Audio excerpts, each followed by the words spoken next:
రైతు మల్లికార్జున్తో మాట్లాడే ప్రయత్నం చేద్దాం. మల్లికార్జున్ గారు, ఒక సక్సెసివ్ మోడల్ కి మీరు కేర్ ఆఫ్ అడ్రస్ గా మారారు. ప్రస్తుతం తెలంగాణలో కానీ 2 తెలుగు రాష్ట్రాల్లో ఉన్న పరిస్థితి కానీ మనం చూస్తున్నప్పుడు వరి ధాన్యం విరివిగా గత 2 సంవత్సరాలుగా పండించారు. అందరూ కూడా మొత్తం 2 తెలుగు రాష్ట్రాల వైపు, స్పెసిఫిక్ గా తెలంగాణ వైపు దేశం అంతా చూసే పరిస్థితి మనకు కనిపించింది. బట్ సడన్ గా ఇప్పుడు కేంద్రం బియ్యం కొనుగోలు విషయంలో మోకాలు అడ్డుతుంది. 2022 వరకు మేము కొనుగోలు చేయలేము అంటూ చాలా క్లారిటీగా అల్టిమేట్ కూడా జారీ చేసింది. అదొక పరిస్థితి. ఇప్పుడు తెలంగాణ ప్రభుత్వం పత్తి పంట వేయమంటుంది. గతంలో పత్తి పంట వేసిన తర్వాత చివరికి గిట్టుబాటుకు వచ్చేసరికి నష్టపోయే ఉన్నది రైతులు చెప్తున్నమాట. మరి రైతులకు ఆల్టర్నేటివ్ ఏంటి? రైతులకు ఎందుకు సరైన అవగాహన కల్పించలేకపోతున్నామంటే ఏం చెప్తారు? నమస్తే సార్, మల్లికార్జున గారు. ప్రోగ్రామ్ లో పార్టిసిపేట్ చేసిన పెద్దలకి సార్ నమస్తే సార్. అలాగే రైతు సోదరులకి, చూస్తున్నట్టు వీక్షకులకి అందరికీ నా యొక్క ధన్యవాదాలు సార్. నా నుండి ఒక 3 రిక్వెస్ట్ సార్. అంటే నా నుండి సబ్మిషన్స్, నాకున్న నాలెడ్జ్ ని ఈ శాస్త్రవేత్తలతో పాటు రాజకీయ నాయకులకి, అలాగే రైతు సోదరులకి ముగ్గురికి నా యొక్క ఆలోచనలు షేర్ చేస్తా సార్. చెప్పండి సార్. ఫస్ట్ పత్తి గురించి చేసిద్దాం సార్. పత్తిలో వచ్చేసి మనకు పత్తి నాణ్యతమైనటువంటి విత్తనాలు కొరత ఉంది సార్. సో బీటీ పత్తి తీసుకున్నా కూడా వాటికి పురుగు అనేది ఆశిస్తుంది. సో దానిలో కూడా ఇప్పుడు 8 క్వింటాలు మించట్లేదు సార్. సో దానిలో కూడా మెకనైజేషన్స్ అనేది రాలేదు. మనకు వరిలో ఎట్లయితే మెకనైజేషన్స్ ఉన్నాయో ఎకరానికి మనకు వరిలో మనకు మెకనైజేషన్స్ ఎలా ఉన్నాయో పత్తిలో కూడా మనకు మెకనైజేషన్స్ రావాలి. ఇప్పుడు కొత్తగా యూనివర్సిటీలో కూడా పరిశోధనలు జరుగుతున్నాయి సార్. వరిలో పత్తిలో ఒకటేసారి హైడెన్సిటీ విధానంలో పత్తి పెట్టించి అన్నింటినీ ఒకటేసారి పూతకు తెప్పించి ఒకటేసారి పక్వానికి తెప్పించి మిషనరీ ద్వారా ఈనాలనేది పరిశోధన జరుగుతుంది. అది ఇంకా తొందరగా వస్తే చాలా మంది రైతులు కూడా పత్తిని చూజ్ చేసుకుంటారు. అంటే మెకనైజేషన్స్ అనేది మెయిన్ గా రావాలి. ఇంకొకటి వచ్చేసి మాకు లేబర్ సమస్య దృష్ట్యానే వేరే పంటలకు చూజ్ చేసుకోవడం జరిగింది సార్. దానిలో భాగంగా ఏం చేయాలంటే పనికి ఉపాధి హామీ పథకాన్ని రైతుకు అనుసంధానం చేసినట్లయితే రైతు కొంత బేర్ చేస్తాడు, గవర్నమెంట్ కొంత ఇచ్చినట్టయితే రైతుకు కొంత పెట్టుబడి భారం తగ్గుతుంది. సో ఆ దిగుబడి ఎంత వచ్చినా కూడా దాన్ని మార్కెటింగ్ చేసుకోగలుగుతాడు. అలాగే సార్ ఇంకొకటి ఎఫ్జిఓలు, ఫార్మర్స్ ప్రొడ్యూసింగ్ ఆర్గనైజేషన్స్ డెవలప్ అయినట్లయితే సో మనం పండించినటువంటి పంటని కరెక్ట్ ప్రాసెస్ చేసి మంచి ప్రైస్ అమ్ముకోగలుగుతాం. దానికి ఎగ్జాంపుల్ గా ఆదిలాబాద్ లో ఉన్నటువంటి ఇంద్రవెల్లి గాని చాలా సక్సెస్ఫుల్ సొసైటీస్ ఉన్నాయి సార్. సో రైతులు కూడా సంఘటితమయ్యే సందర్భం ఇప్పుడు వచ్చింది సార్. అంటే ఒకటిగా ఎదగడం కదా సార్, 100 మందితో ఎదుగుదల అనేది అంటే మార్కెటింగ్ వ్యవస్థ అనేది నెలకొల్పవచ్చు. దీనివల్ల రైతులకు కొంత భరోసా అనేది చేకూరుతుంది. అలాగే పరిశోధనలు కూడా ఇప్పుడు మనం ప్రాసెసింగ్ యూనిట్స్ రావాలి. మనం వరి వండిస్తున్నాం, వరి నుండి ఎంతవరకు వాల్యూ అడిషన్ చేయగలుగుతున్నారు అనేది ఒక నాకు ఆలోచన సార్. దాని నుండి నూనెను కూడా ఉత్పత్తి చేయొచ్చు, రైస్ బ్రాన్ ఆయిల్ కూడా ఉత్పత్తి చేయొచ్చు. ఇప్పుడు ఇంకొకటి సార్, అలాగే ఒకప్పుడు 25 సంవత్సరాల క్రితము మా నాన్నగారు పండించినప్పుడు సన్ఫ్లవర్ 14 క్వింటాలు వండేశారు. ఇప్పుడు ఒక రైతుగా నేను వండిస్తే 8 క్వింటాలు మించలేరు. నూనె గింజల మీద ఎందుకు పరిశోధన చేస్తలేరు, వరి మీద ఎందుకు పరిశోధన చేస్తారు? సో ఒకప్పుడు ప్రొడక్షన్ అంటే మనం ఆర్థికంగా డెవలప్ అయ్యి సైంటిఫికల్ గా నిర్వహించినప్పటికీ కూడా మనం ఈ ఆయిల్ ఫీల్డ్ లో ఉత్పత్తి ఎందుకు అంటే హై ఈల్డింగ్ వెరైటీస్ డెవలప్ చేసినప్పుడు సో రైతు అనేది నియంత్రిత పంట విధానం లేకున్నా కూడా స్వతహాగా రైతు ప్రొడక్షన్ వచ్చి దానిలో కూడా మెకనైజేషన్ వచ్చినట్లయితే రైతు స్వతహాగానే మారుతాడు. నియంత్రితంగా చేయవలసిన అవసరం లేదు సార్. దానిలో కూడా వరిలో అయితే ఎంత మిగులుబాటు అవుతుందో వేరే కానీ పప్పు దినుసులు కానీ ఆయిల్ ఫీల్డ్ లో కానీ అదే దిగుబడి మనకు వచ్చినట్లయితే రైతు స్వతహాగా మారగలుగుతాడు. సో పరిశోధనలు, శాస్త్రవేత్తల పరిశోధనలు కూడా ఆయిల్ ఫీల్డ్ల మీద కూడా పరిశోధన జరగాలి సార్. శాస్త్రవేత్తలు చెప్పినట్టు వరిలో మనకి ఇప్పుడు ఒక పర్సన్ వచ్చేసి ఒక 16 కిలోలు నూనె ఆయిల్ వాడుతుండంట సార్ ఒక సంవత్సరానికి. సో దాని నిష్పత్తిగా తీసుకుంటే మనకు 15 లక్షల మెట్రిక్ టన్నుల ఆయిల్ అవసరం ఉందట సార్. సో 90,000 కోట్ల ఆయిల్ ని దిగుమతి చేసుకుంటున్నాం. మన ప్రొడక్షన్ వచ్చేసి 30 నుండి 40,000 వేల కోట్ల మెట్రిక్ టన్నులనే మనం ప్రొడక్షన్ చేయగలుగుతున్నాం. అంటే ఈ నూనె గింజల మీద ఎందుకు పరిశోధనలు జరుగుతలేవు? మనం విదేశాల నుంచి వెళ్ళి మనం దిగుమతి చేసుకోవాల్సిన అవసరం ఏమొచ్చింది? శాస్త్రవేత్తలు దీని మీద ఎందుకు దృష్టి సారించి చేస్తుండ్రా? ఇంకెందుకు హైలింగ్ వెరైటీస్ వస్తలేవు? సో దీనివల్ల ఏమైతుందంటే సార్ ఆ ప్రొడక్షన్ దిగుబడి వచ్చినప్పుడు రైతు మారుతాడు. దానిలో కూడా ఆయిల్ ఫీల్డ్లలో కూడా మెకనైజేషన్స్ రావాలి తీసుకొచ్చినట్లయితే రైతు కూడా స్వతహాగా మారుతాడు సార్. సో అది అట్లాంటి ఆలోచనలు సార్. ఇంకొకటి ఈ మనం పండించినటువంటి పంటను విదేశాలకు దిగుమతి చేయాలి సార్. ఎగుమతి చేసినప్పుడే మనకు లాభం. దానికి ఒక అంటే ఎందుకు దిగుమతి చేసుకోలేకపోతున్నాం అంటే మనం బండినట్టు మనం విచ్చలవిడిగా మందులు కొట్టడం వల్ల ఆహారం విషతుల్యం అవడం వల్ల మనం ఇంటర్నేషనల్ స్టాండర్డ్స్ కు కొన్ని రీచ్ అవుతలేమని శాస్త్రవేత్తలు చెప్తున్నారు. సో కొట్టే మందుల మీద కూడా రైతుకు విచక్షణ రహితంగా మందులు కొట్టడం వల్ల పర్యావరణం ఖరాబ్ చేస్తుండు, పురుగు వచ్చేసి రెసిస్టెన్స్ పెంచుకుంటుంది, రైతు దానిలో ఆ మందు కొట్టే క్రమంలో తను బారిన విషయానికి లోనవుతుండు. సో ఇట్లాంటి ఆలోచన మల్లికార్జున గారు స్థాయిలో చేయలేకపోతుంది. మల్లికార్జున గారు మనకి మామూలుగా అటు కేంద్రంలో కానీ రాష్ట్రాల్లో కానీ ఒక వ్యవసాయ శాఖే ఉంది, తర్వాత వ్యవసాయ శాఖ కమిషన్ రేటే ఉంది, దానికి సంబంధించి అనుబంధ సంఘాలు ఎన్నో ఉన్నాయి, డిపార్ట్మెంట్ సంబంధించి అగ్రికల్చర్ యూనివర్సిటీ ఉంది, అలాగే వేల మంది అధికారులు ఉన్నారు. ఇక మండల లెవెల్లో వ్యవసాయ విస్తరణ అధికారులు చాలా మంది ఉన్నారు. అంటే ఈ అవగాహన రైతులకు కల్పించడంలో ఎక్కడైనా లోపం ఉంటుందా, లేదంటే మీరు అంటున్నట్టు ఈ సమస్యలు ఎందుకు వస్తున్నట్టు మీకు ఎదురైన అనుభవం ఏంటి? చేస్తారు కానీ ఇంకా ఎక్కువ చేయాలి సార్. నాకు అంటే నేను ఒక చిన్న ఎగ్జాంపుల్ చెప్పదలుచుకున్నా సార్. దీనికి రైతుకు నా ఆలోచన ప్రకారము మందులు విచ్చలవిడిగేయకుండా ఎవ్రీ పర్సన్ ప్రతి ఒక్క భూమిని సాయిల్ టెస్ట్ చేయించాలి సార్. మా కరీంనగర్ జిల్లా తీసుకుంటే ఒక సాయిల్ టెస్ట్ అనేది ఒకటే ఉంది. సో అది ఒక మండల్కు 4 సాయిల్ టెస్ట్ ఆఫీసులు ఉంటే ప్రతి రైతు కంపల్సరీ విధిగా సాయిల్ టెస్ట్ అనేది కంపల్సరీ చేయాలి. దానికి సంబంధించిన ఇంకెక్కువ మంది ఎంప్లాయీస్ ని పెట్టుకోవాలి. వాళ్ళు పెట్టుకోవడం వల్ల సాయిల్ టెస్ట్ బేస్ చేసుకునే అడుగు మందులు ఇవ్వాలి. సో ఇంతే. ఇప్పుడు మన దగ్గర వచ్చేసి భాస్వరం నిల్వలు ఎక్కువగా ఉన్నాయి సార్. సో భాస్వరానికి మన జీవన ఎరువులు ఎందుకు మిళితం చేయలేకపోతున్నాం? ఒక డిఏపి కొన్నప్పుడు ఆయనకు ఈ యొక్క పిహెచ్డి అనే బ్యాక్టీరియాని ఎందుకు అమ్ముకోలేకపోతున్నాం? 100 రూపాయలు ఉన్న మందును మనకు ఇచ్చినట్లయితే భాస్వరాన్ని తగ్గియచ్చు కదా. సో దీని వల్ల సబ్సిడీస్ మాకు ఇప్పుడు దీని మీద వచ్చేసి డిఏపి మీద వచ్చేసి 500 సబ్సిడీ, యూరియా మీద మనకు 300 ఇట్లాంటి సబ్సిడీస్ ఇస్తారు కదా సార్. సబ్సిడీ ఇచ్చే బదులు దానికి ఒక జీవన ఎరువును మిళితం చేసి నా ఎరువుల మోతాదును తగ్గించి సాయిల్ టెస్ట్ ని బేస్ చేసుకుని ఎరువులు ఇచ్చినట్లయితే భూసారం పెరుగుతుంది. భూసారం పెరిగినటువంటి ఆరోగ్యమైన దిగుబడి వస్తుంది. పంట మీద పెట్టుబడి భారం రైతుకు తగ్గుతుంది. విచ్చలవిడిగా మందులు కొట్టకుంటుంటది. సో దీని మీద అంటే ఇంకా అధికారులు ఇంకెక్కువ రావాలి సార్. వాళ్ళకు ఉన్నటువంటి 1,00,000 పనుల వలన రైతు స్థాయికి చాలా మందికి ఇయ్యలేకపోతున్నారు. ఇంకా విస్తరణాధికారులను పెంచినట్లయితే రైతు స్థాయిలో బెనిఫిట్ అవుతుంది. సో ఈ రకమైనటువంటి చర్యలు శాస్త్రవేత్తలలో కావాలి సార్. రైతు కూడా సార్. ఒకప్పుడు మేము నాకు తెలిసినప్పుడు సార్ 25 సంవత్సరాల క్రితము ఒక ఉప్పు తప్ప ఉప్పు కూడా ఎడ్ల బండిలో వచ్చేది సార్. ఉప్పు మాత్రమే కొనుక్కునే వాళ్ళం. అన్ని పంటలు పండించుకునే వాళ్ళం. ఇప్పుడు ఒక వరి పండించి 80 రూపాయలు ఉన్న పప్పు దినుసులను కొనుక్కుంటున్నాం. రోజుకు నిత్యావసర వస్తున్నటువంటి నూనె గింజలను కొట్టుకుంటున్నాం. సో రైతు స్థాయిలో కూడా కొంత మార్పు రావాలి సార్. రైతు తన స్వతహాగా మారినట్టయితే, కొంత మార్పు చెందినట్లయితే, తన ఇంటి అవసరాలకు సరిపడినటువంటి పప్పు దినుసులను నూనె గింజలను పండించుకున్నట్లయితే గవర్నమెంట్ కూడా ప్రెషర్ తగ్గుతుంది సార్. పంటలు కొనాలనేది కాకుండా ఇంకోటి సంఘటితం కావాలి, ఫుడ్ ప్రాసెసింగ్ యూనిట్స్ రావాలి. ఇట్లాంటి అయినప్పుడు రైతు సంఘటితమైనప్పుడు మార్పు దిశగా వస్తుందని ఒక నా చిన్న ఆలోచన సార్. రైట్. మల్లికార్జున గారు మీరు లైవ్ లోనే ఉండండి.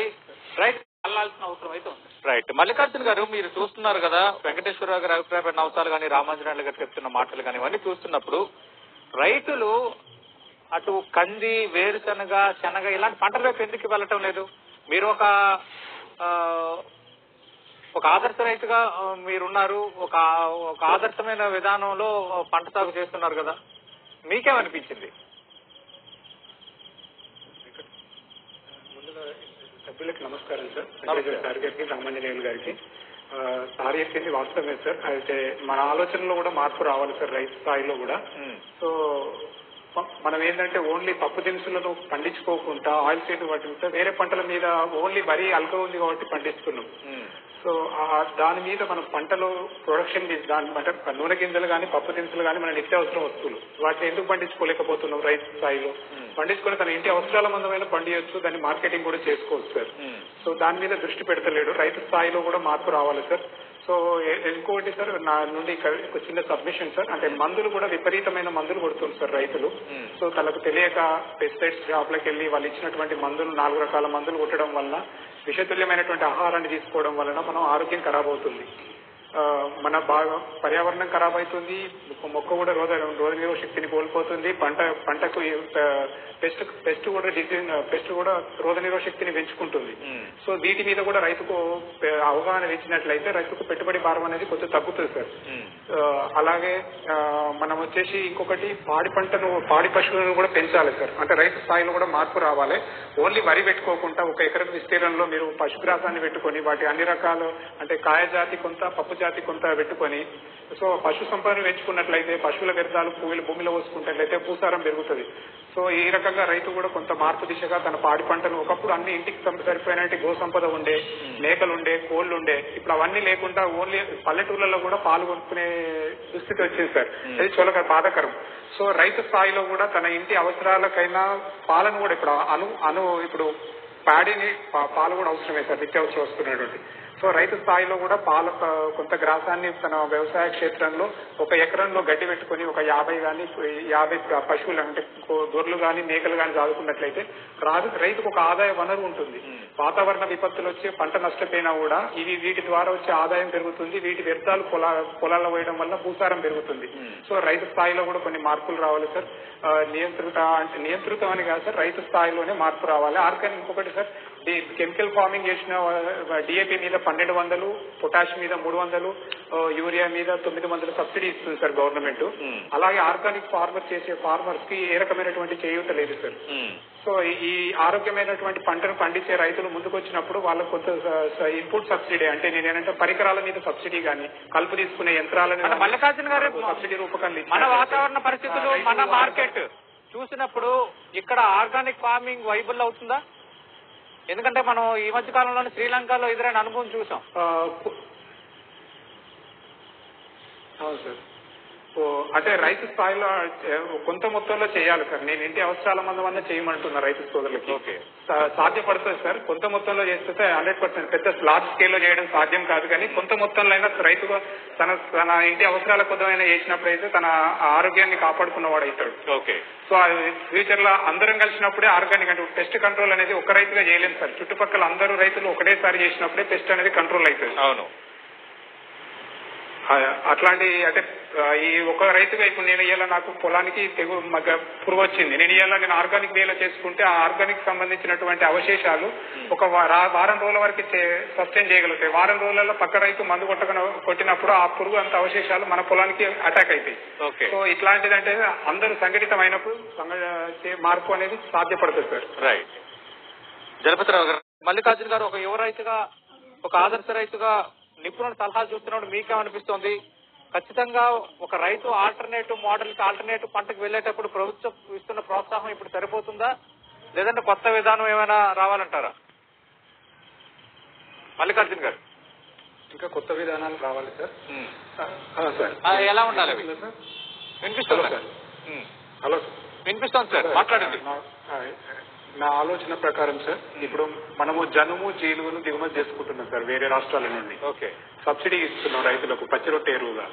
సో మన దగ్గర ఎందుకు జనుమును జీలుగును పంటను ప్రోత్సహించలేదు గవర్నమెంట్? అలాగే జన్ముకు సంబంధించిన ఇండస్ట్రీ మన దగ్గర ఎందుకు నెలకొల్పలేకపోతుంది? బెంగాల్ నుంచి వెళ్ళి మన జన్మ సంచులను ఎందుకు దిగుమతి చేసుకోవాల్సి వస్తుంది? మన దగ్గర ఒక ప్రాసెసింగ్ యూనిట్ పెట్టినట్టయితే చాలా మంది రైతులు దానికి ముందుకు వస్తారు. ఇప్పుడు చక్కెర ఫ్యాక్టరీ పెడితే చుట్టుపక్కల రైతులందరూ చెరుకు పంట ఎట్లా పెట్టినరో మీరు జన్ముకు సంబంధించిన ఇండస్ట్రీని తీసుకొచ్చి జన్మును ప్రమోట్ చేసినట్లయితే మేమందరం జన్మును పంట పండిస్తాం. పంట మార్పిడిలో ఒక రైతుకు ఒక మోడల్ చూపించిన వాళ్ళు అవుతారు. సో దీనివల్ల ఏమైతుంది, జన్ముకు సంబంధించిన ఇండస్ట్రీ జూట్ బ్యాగులు ప్రమోట్ చేయడం వల్ల పర్యావరణ హితం, ప్లాస్టిక్ ను నిర్మూలించవచ్చు జన్ముకు వేడిగా తయారు చేయడం వల్ల. సో అట్లాంటి ప్రాసెస్ల మీద కానీ ఇంకా వేరే అధునాతకంగా కొత్తగా ఆలోచించి ఏదైనా రైతుకు బెనిఫిట్ అయ్యేటటువంటి పథకాలు కానీ స్కీములు కానీ తీసుకురావాలి. అలాగే ఇంకొకటి సార్, ఈ ఎంఎస్పీ అనేది చిరుధాన్యాలకు ఎంఎస్పీ అనేది కూడా నిర్ణయించాలి. ఈ 12 గంటల కరెంట్ అనేది సరిపోతుంది సార్, ఉచిత కరెంటు. 24 గంటల కరెంట్ ఇవ్వడం వల్ల కూడా కరెంటును ఫ్రీగా వస్తుందని చెప్పి మోటార్లు ఉట్టిగానే నడుస్తున్నాయి. సో దానివల్ల ఏమైతుంది, సహజ వనరులైనటువంటి బొగ్గును కూడా కొన్ని రోజులకు నిల్వలు తగ్గిపోతాయి. అలాగే మనం పండించినటువంటి ఉద్యాన పంటల మీద కూడా గవర్నమెంట్ దృష్టి పెట్టాలి.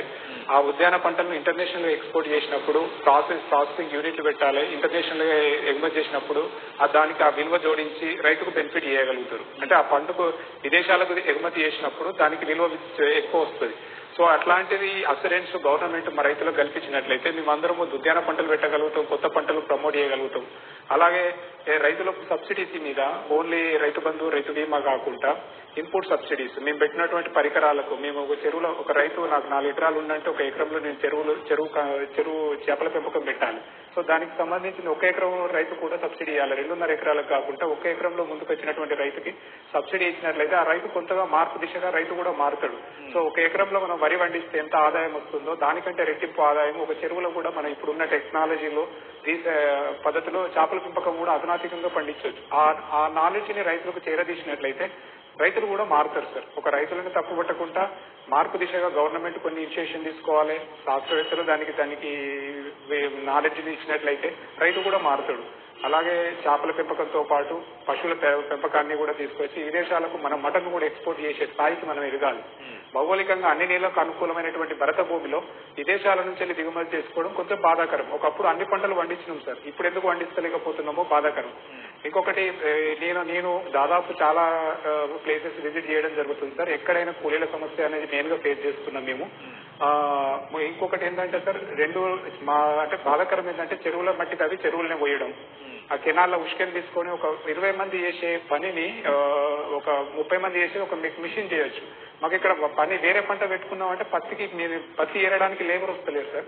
పత్తి పెట్టి పత్తి పండించిన రైతుని, అరటి తోట పండించిన, మిర్చి పండించిన, అన్ని పంటలు పండించి ఇప్పుడు అన్ని పంటలకు స్వస్తి చెప్పి ఒక వరికి నేను అంటే వరి మరీ మేజర్ క్రాప్ అయిపోయింది నాకు. సో నాకు కూడా పంట మార్పిడి చేయాలన్న ఆలోచన ఉంది. కానీ ఆ పంట మార్పిడి చేసిన పొలంలో నేను దాని అడుగు మొక్కజొన్న పెట్టాను సార్ ఈ సంవత్సరం. అది జాలబట్టిపోయింది. సో ఇట్లాంటి పంట ఇప్పుడు ఏంటంటే భూమి అనేది సెట్ అయిపోయింది. సో దానిలో వేరే పంట పెడితే సస్టైన్ కాదు. ఆ సస్టైన్ అయ్యేటువంటి పంటలు ఏంటి, జీలుగు, జనుము. దానికి సంబంధించినటువంటి ప్రాసెస్ యూనిట్లు మీరు నెలకొల్పండి. సో రైతుకు అట్లా ఆ రకంగా చేసినట్లయితే మనకు ప్రాసెసింగ్ యూనిట్లు రావాలి. అది నా యొక్క ఆలోచన సార్. ఇది ఇంకోటి సమగ్ర రైతులు కూడా సార్ సమగ్ర సస్యరక్షణ చర్యల మీద కూడా అవగాహన కల్పించాలి సార్. ఎట్లా అంటే ఇప్పుడు మందులు కొట్టకుండా లింగాకర్షణ బుట్టలు కానీ ట్రైకో కార్డ్స్ కానీ వీటి మీద మనకు రైతుకు ఫ్రీగా దొరికేటట్టు, తక్కువ రేటుకు దొరికేటట్టు, ఎక్కడ పడినా దొరికేటట్టు ఉన్నట్లయితే రైతులు కూడా మందులు విచ్చలవిడిగా కొట్టకుండా చర్య అంటే మందుల మీద పెట్టే పెట్టుబడి భారాన్ని ఆ సమగ్ర సస్యరక్షణ చర్యలతో బాగా కంట్రోల్ చేసుకుని రైతు కూడా పెట్టుబడి భారం తగ్గుతుంది. సో రైతుకు ఆర్థిక ఆదాయం నెలకొల్పుతుంది. Thank you. రైట్. అంటే